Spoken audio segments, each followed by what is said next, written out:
നീ ഇനി എന്തൊക്കെ അറിയാനിരിക്കുന്നു ഗംഗെ? എല്ലാത്തിനും സമയമാകുമ്പോൾ ഞാൻ തന്നെ പറയാം. അതുവരെ ക്ഷമയോടെ ഇരിക്കണം. പിന്നെ ഗംഗ ജോത്സ്യനെ കണ്ട് സത്യം അറിഞ്ഞ കാര്യവും ഇവിടെ മറ്റാരും അറിയരുത്. അവരെ ഗംഗ തിരിച്ചറിഞ്ഞു എന്ന് മനസ്സിലാക്കിയാൽ പിന്നെ ഈ വീട്ടിൽ ഗംഗയെ ജീവനോടെ വെച്ചേക്കില്ല.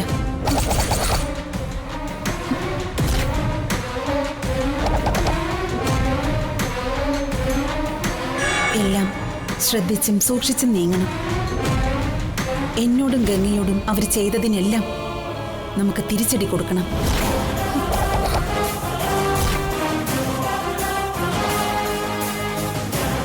ഉറപ്പായും കൊടുക്കണം ചേച്ചി.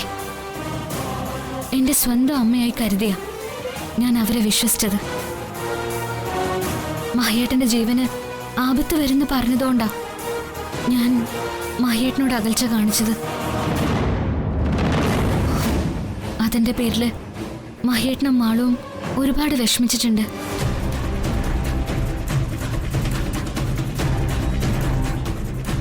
എല്ലാത്തിനും അവരെ കൊണ്ട് മറുപടി പറയിക്കണം.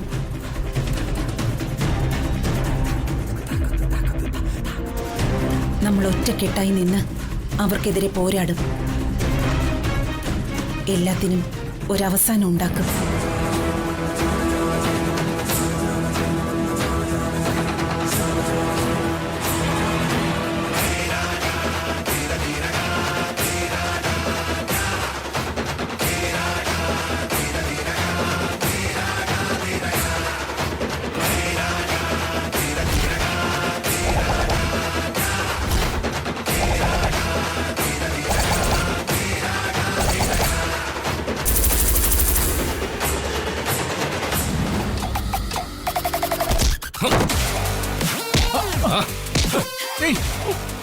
എന്റെ കാശും വാങ്ങിയിട്ടെ എന്നെ പറ്റിച്ച് മുങ്ങാന്ന് കരുതിയോ നീ?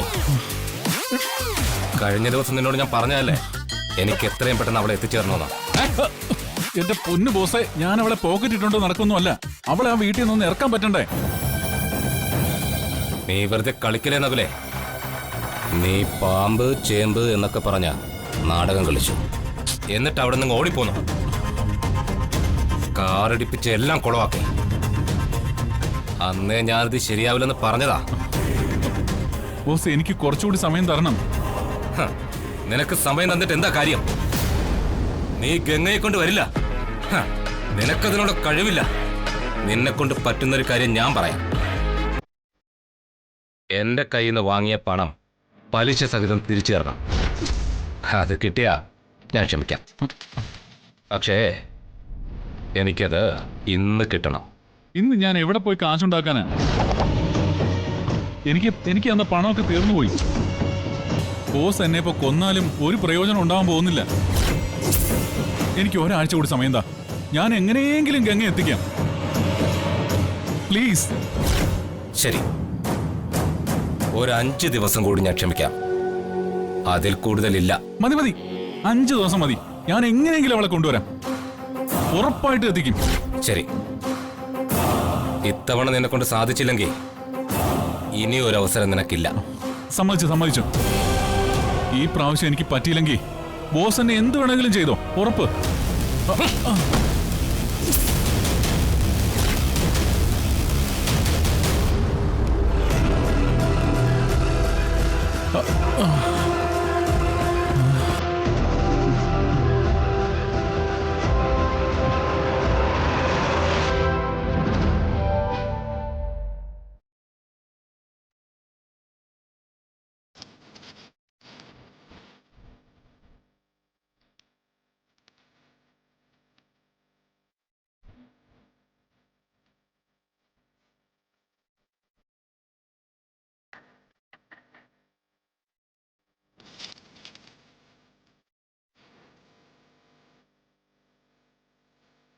മഹിയേട്ടാ, ദാ ചായ.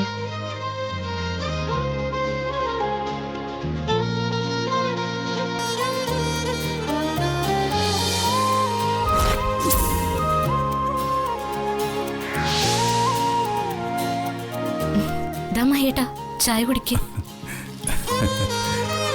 ഞാൻ ആദ്യം ഇത് സ്വപ്നം കണ്ടതാണെന്ന് കരുതി.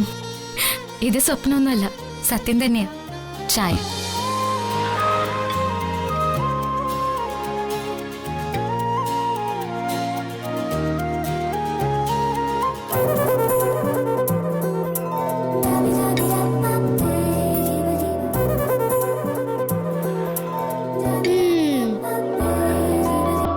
മഹിയേട്ടൻ ചായ കുടിച്ചിട്ട് ഓഫീസിൽ പോകാൻ കുളിച്ച് റെഡി ആയിക്കോളൂ.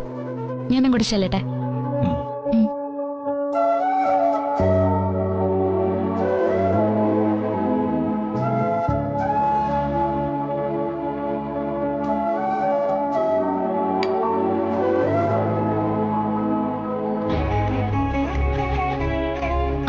മാളു, ഓഹോ, നിങ്ങൾ ഞാനറിയുന്ന ഫ്രണ്ട്സ് ആണല്ലേ? അത് കൊള്ളാലോ.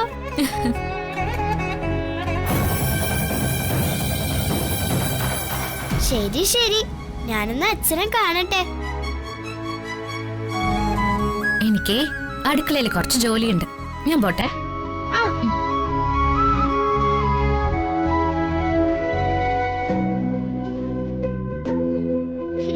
അച്ഛാ, നിങ്ങളുടെ പിണക്കമൊക്കെ മാറിയിട്ട് എന്നോട് പറഞ്ഞില്ലല്ലോ. എങ്ങ ചായയൊക്കെ കൊണ്ടുവന്നില്ലേ? ഞാനത് കുടിക്കേ. നല്ല ചായയാണോ? പിന്നെ കൊള്ളാം. ഇപ്പഴാ സമാധാനമായത്. നിങ്ങൾ ഫ്രണ്ട്സ് ആയതുകൊണ്ട് ഇനി നമുക്ക് ഒരുമിച്ച് പുറത്തൊക്കെ പോവാലോ അല്ലേ? പിന്നെന്താ, പോവാലോ. ഹായ്.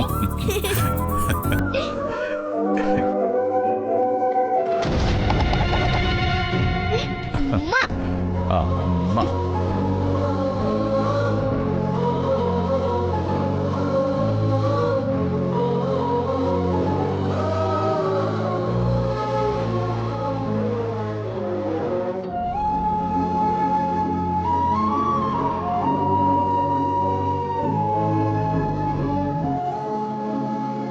മഹിയേട്ടന്റെയും മാളുവിന്റെയും നിറഞ്ഞ മനസ്സോടുള്ള ഈ ചിരി കാണാനാ ഞാൻ എന്നും കാത്തിരുന്നത്.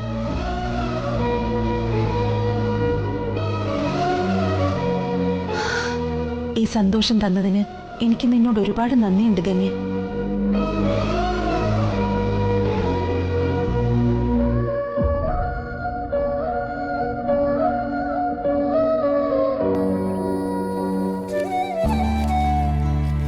സേമിച്ച് ചായ കുടിച്ചായിരുന്നോ? ആ, ഞാൻ കുടിച്ചായിരുന്നോ? നീ ഇതുവരെ കുടിച്ചില്ലല്ലോ. ഇല്ല, എനിക്കങ്ങനെ രാവിലെ ചായയും കാപ്പിയൊന്നും നിർബന്ധമൊന്നുമില്ല ചേച്ചി. ആ, പിന്നെ കഴിക്കുമ്പോ ഒരു ചായ കുടിക്കാൻ ഇഷ്ടം, അത്രേ ഉള്ളൂ. അധികം ചായയും കാപ്പിയൊന്നും കുടിക്കാതിരിക്കുന്നത് തന്നെയാ നല്ലത്. സീമേ, എന്താ മാഡം? നീ ഇന്ന് മുറ്റം തൂത്തില്ലേ? ഞാൻ തൂത്തതാണല്ലോ. ആണോ? മുറ്റത്ത് ഇലകൾ നിറച്ചും വീണ് കിടപ്പുണ്ടല്ലോ. കുറച്ചു മുമ്പ് നല്ലൊരു കാറ്റടിച്ചായിരുന്നു, അപ്പൊ വീണതായിരിക്കും. ഞാൻ ഒന്നുകൂടെ തൂത്തിടാം മാഡം.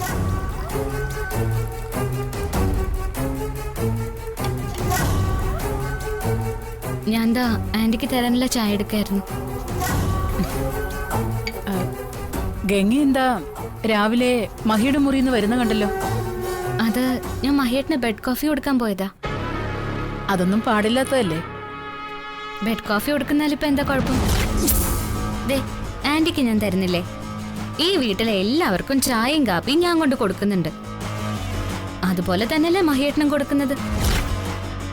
പിന്നെ പ്രത്യേകം അത് ചെയ്യരുത് ഇത് ചെയ്യരുതെന്നൊന്നും ജോത്സ്യം പറഞ്ഞിട്ടില്ലല്ലോ. ഞാനും മഹിയേട്ടനും ഭാര്യ ഭർത്താക്കന്മാരായിട്ട് അടുത്ത ഒന്നായിട്ട് ജീവിക്കരുത്, അത്രയല്ലേ ഉള്ളൂ.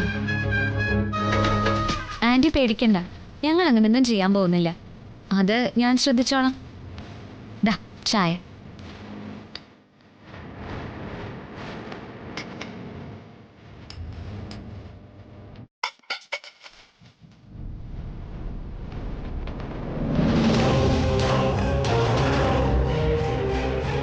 ഇവൾക്ക് എന്തോ മാറ്റമുണ്ട്. ഇത്രയും ദിവസം ഇവൾ ഇങ്ങനെയൊന്നും അല്ലായിരുന്നല്ലോ. ഇതിന്റെ പിന്നിൽ എന്തോ രഹസ്യമുണ്ട്, അത് കണ്ടുപിടിക്കണം.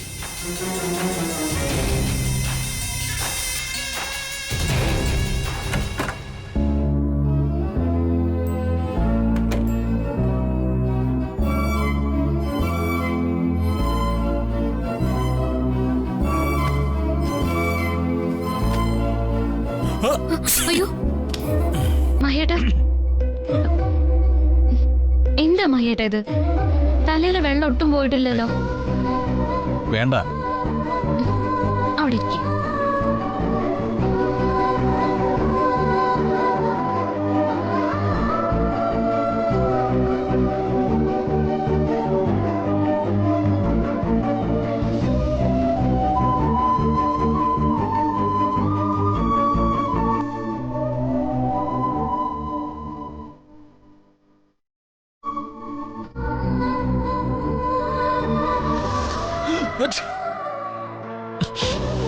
മഹിയേട്ടാ,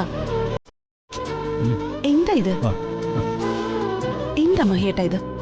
തലേന്ന് വെള്ളം ഒട്ടും പോയിട്ടില്ല. അവിടെ ഇരിക്കും. കൊച്ചു കുട്ടികളെ പോലെ ആയാൽ എങ്ങനെയാ? ഒന്ന് ശ്രദ്ധിച്ചൂടെ? ഞാൻ ഇപ്പൊ വരാട്ടോ.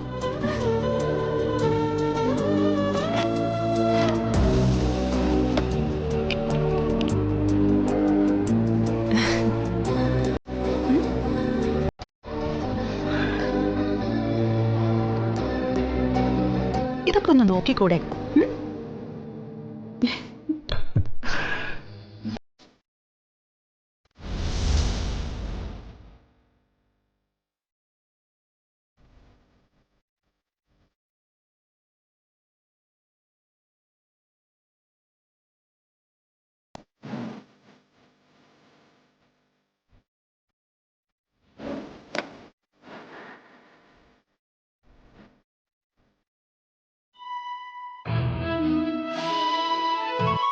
ഇങ്ങനെ കൊച്ചുകുട്ടികളെ പോലെ ആയാലും എങ്ങനെയാ?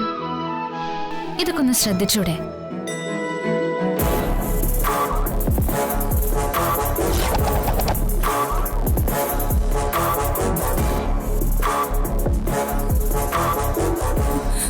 ഇവളിത് എന്താ ചെയ്യുന്നേ?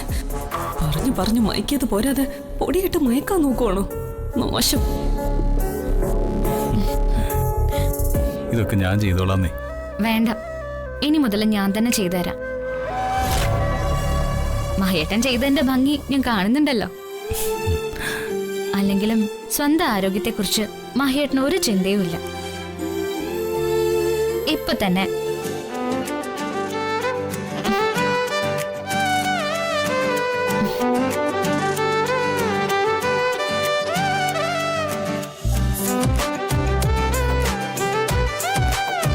മഹിയേട്ടന്റെ ആരോഗ്യ കാര്യങ്ങൾ നോക്കാൻ ഇവളാരാ? ഡോക്ടറോ? അടുക്കളക്കാരിയുടെ പ്രഹസനം കണ്ടില്ലേ?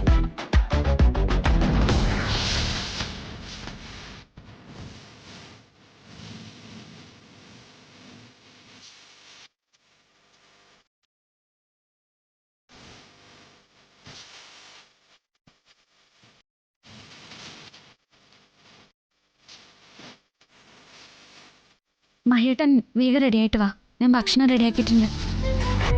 വേണ്ട, ഞാനേ ഓഫീസിൽ പോകുമ്പോ അവിടെ നിന്ന് കഴിച്ചോളാം. എനിക്കിപ്പോ എന്തോ വിശപ്പില്ല. അത് പറ്റില്ല. മഹേട്ടന് വേണ്ടിയാ ഞാൻ എല്ലാം ഉണ്ടാക്കിയത്. കഴിച്ചിട്ട് പോയാ മതി.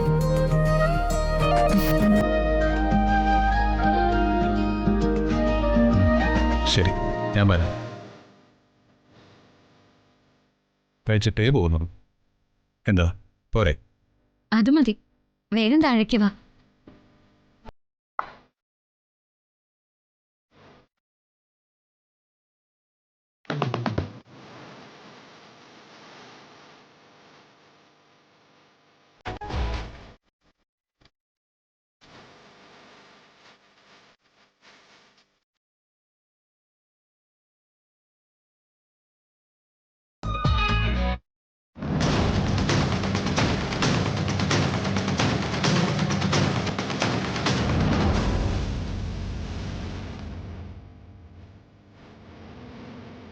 എന്റെ മഹിയേട്ടന്റെ ഈ സന്തോഷ ഞാൻ ആഗ്രഹിച്ചത്.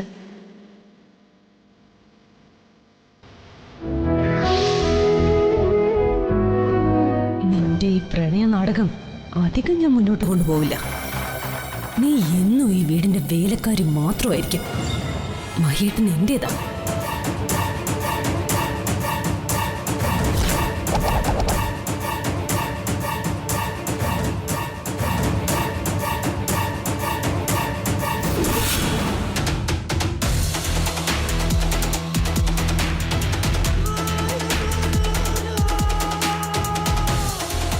അവൻ ഇതുവരെ വന്നില്ലല്ലോ സാർ. ഇപ്പൊ വരും. ഇവന്മാർക്കൊന്നും ഒരു പഞ്ച്വാലിറ്റി ഇല്ല. ഒരു സമയം പറഞ്ഞ ആ സമയത്ത് തന്നെ വരണ്ടേ, ബാക്കിയുള്ളവരെ പോസ്റ്റ് ആക്കാൻ വേണ്ടി. അവനിപ്പോ വരുമെന്നേ. വെറുതെ സമയം കളയണ്ട. ആ സമയത്ത് നമുക്കൊരു റീൽ എടുത്താലോ? ബാംഗ്ലൂർ രംഗണ്ണനൊക്കെ റീൽസ് എടുത്തല്ലേ ഫേമസ് ആയത്. അതാരാ രംഗണ്ണൻ? ഫാഫ പുതിയ സിനിമയില്. അതൊക്കെ സിനിമയല്ലേ, അവർക്ക് എന്തും ചെയ്യാം. അതൊന്നും കണ്ട് നിങ്ങളൊന്നും ചെയ്യാൻ നിൽക്കണ്ട. ആ ഓക്കെ, ശരിയാ. തൃശ്ശൂരുള്ള ടീംസ് റീൽസ് എടുത്ത് അത് ഇപ്പൊ കേസായിട്ടുണ്ട്. വേണ്ട സാർ.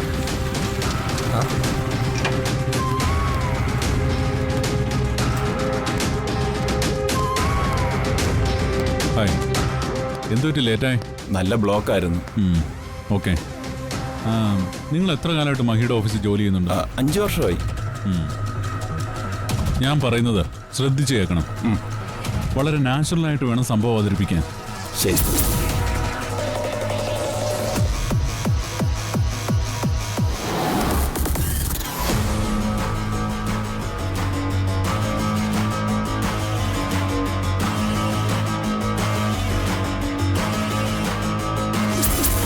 ആ ക്യാഷും കൊടുത്തു.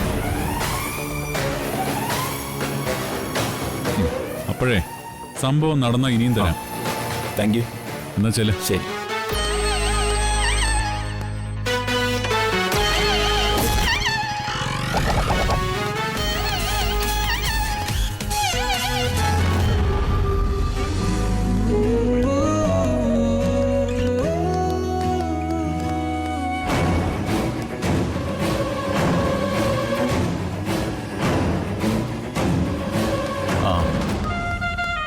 വൈകിട്ട് ഞാനിന്ന് നേരത്തെ വരാം. മാള് സ്കൂളിൽ നിന്ന് വന്നു കഴിഞ്ഞ് അവിടെ ഒരുക്കി ഗംഗയെ റെഡിയായിട്ട് നിൽക്കാം. നമുക്കിന്ന് പുറത്തു പോവാം. ശരി മഹിയേട്ടാ. മാളുവിന് സന്തോഷമായോ? ഒത്തിരി സന്തോഷായല്ലോ. നമ്മള് 3 പേരും ഒന്നിച്ച് പുറത്തു പോകുന്നത് എനിക്ക് ഒത്തിരി ഇഷ്ടാ. എപ്പോഴും അങ്ങനെ പോവാന്ന് ഞാൻ പറയുന്നതല്ലേ. അച്ഛനല്ലേ കൊണ്ടുപോവാത്തെ. ഇടയ്ക്ക് അച്ഛൻ കൊണ്ടുപോവാന്ന് പറഞ്ഞാ ഗംഗ വരുന്നില്ല എന്ന് പറയും. ഇന്ന് ഞാൻ അങ്ങനെ പറയില്ല. നമുക്ക് ഒരുമിച്ച് പോവാം. ഉറപ്പ് പോരെ? മതി. ഇതാ, എന്നാ വണ്ടി കയറിക്കോ, നമുക്ക് വേഗം സ്കൂളിലെത്താം. വാ. ഒരു മിനിറ്റ്, ഞാൻ ഗംഗയ്ക്ക് ഉമ്മ കൊടുത്തില്ല.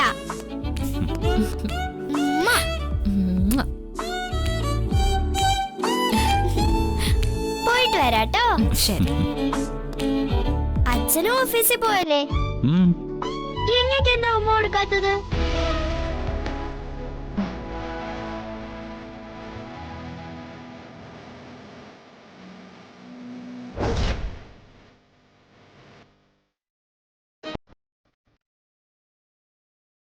അയ്യേ, 2 പേർക്കും നാളെ വന്നല്ലോ.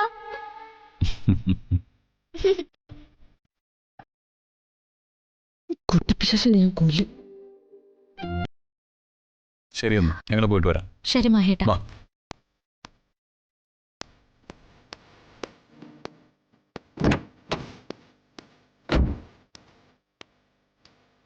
ശരി.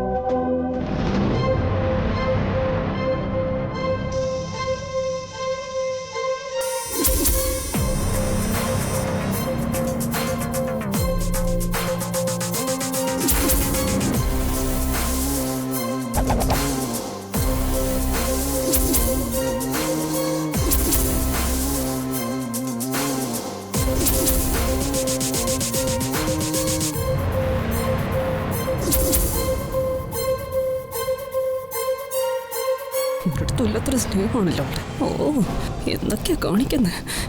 2 എണ്ണത്തിന് ഞാൻ കാണിച്ചു കൊടുക്കുന്നുണ്ട്. നോക്കിക്കോ, അധികകാലം ഞാൻ വാഴിക്കില്ല. എന്താ മോളെ നീ ഇങ്ങനെ ഒറ്റയ്ക്കിരുന്ന് പിറുപിറുക്കുന്നേ? നിനക്ക് എന്താ പറ്റിയ? എനിക്കിനി മഹിയേട്ടനെ കിട്ടുമെന്ന് തോന്നില്ല അമ്മേ. അതെന്താ? നിങ്ങളാ ഗംഗയുടെ മാറ്റം ശ്രദ്ധിച്ചില്ലേ? അവൾ കഴിഞ്ഞ ദിവസം പുറത്തു പോയിട്ട് വന്നത് മുതല് നല്ല മാറ്റമുണ്ട്. എന്തോ ശക്തി കിട്ടിയതുപോലെയാ അവളിപ്പോ പെരുമാറുന്നേ. ആ ശരിയാ, നാത്തുന്റെ ലോക്കൊക്കെ അവള് പൊട്ടിച്ചു എന്നാ തോന്നുന്നേ. അങ്ങനെ അവളെ ഞാൻ ഈ വീട്ടിൽ വാഴിക്കുമെന്ന് നിങ്ങൾ ആരും കരുതണ്ട.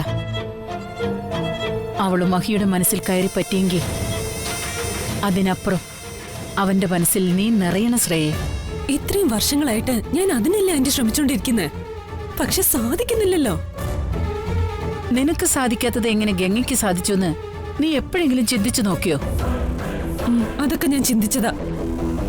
അതിനുത്തരം ഒന്നേ ഉള്ളൂ, ആ മാളു. അതെ, അത് ശരിയാ. ഗംഗ മാളുവിലൂടെയാണ് മഹിയുടെ മനസ്സിൽ കയറിയത്. പക്ഷേ അതിലൂടെ അവള് നേടിയത് മാളുവിന്റെ അമ്മയെന്ന സ്ഥാനം മാത്രമാണ്. അത് മതിയല്ലോ. അത് വെച്ചവള് മഹേടിനെ കൊണ്ട് അവളെ കഴുത്തിൽ താലി കെട്ടിച്ചില്ലേ? ആ താലി നമ്മൾ പൊട്ടിക്കും.